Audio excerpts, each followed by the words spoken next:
Here to provide more insight into the indictment and how it impacts election season is founder of the Article 3 Project, Mike Davis. Mike, thanks for joining us on this busy Friday. To start, put this into perspective for us. How much has this case shifted since the original plea deal collapsed in July? I would say that no one should be fooled by this indictment of Hunter Biden. David Weiss is the Democrat-picked U.S. attorney in Delaware who has protected the Bidens for years. He let the statute of limitations expire on serious tax charges against Hunter Biden. He buried evidence deemed credible by the Pittsburgh U.S. attorney of Hunter Biden's foreign corruption schemes that could implicate President Biden.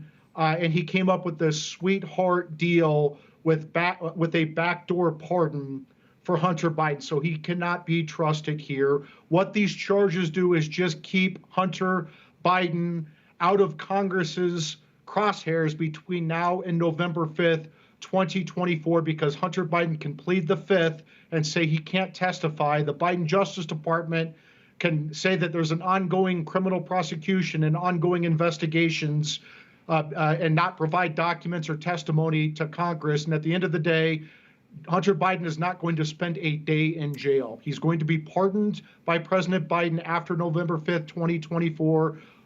President Biden may pardon himself. David Weiss will come through with another sweetheart deal.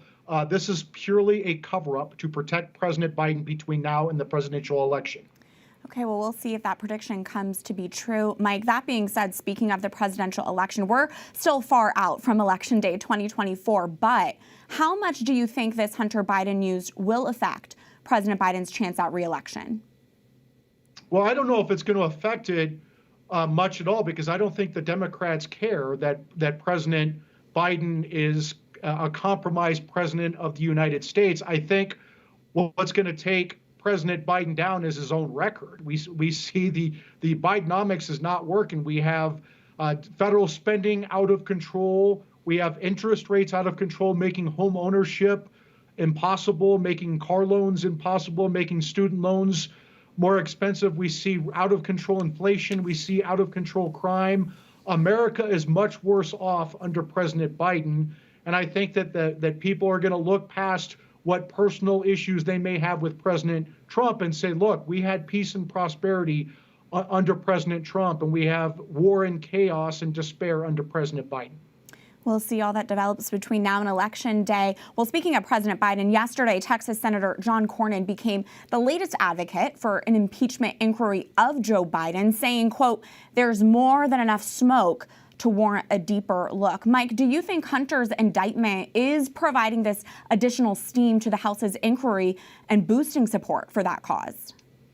There is no question that House Republicans need to move forward with an impeachment investigation. They don't need to impeach right now, but they need to move forward with an impeachment investigation. It is their constitutional duty to ensure that the President of the United States is not compromised and subject to blackmail, like President Biden is right now with Ukraine and Russia, by this foreign corruption, by these foreign bribes. This leads to very dangerous consequences for our country. There is no question we had 4 years of peace and prosperity around the world with President Trump, and Putin invaded Ukraine when Obama put Biden in charge of Ukraine, because probably in part because Putin knows that Biden is compromised by these foreign bribes and other corruption, and Putin smelled Biden's weakness. We had 4 years of peace during Trump, and now Putin is back trying to take the rest of Ukraine. That $10 million foreign bribe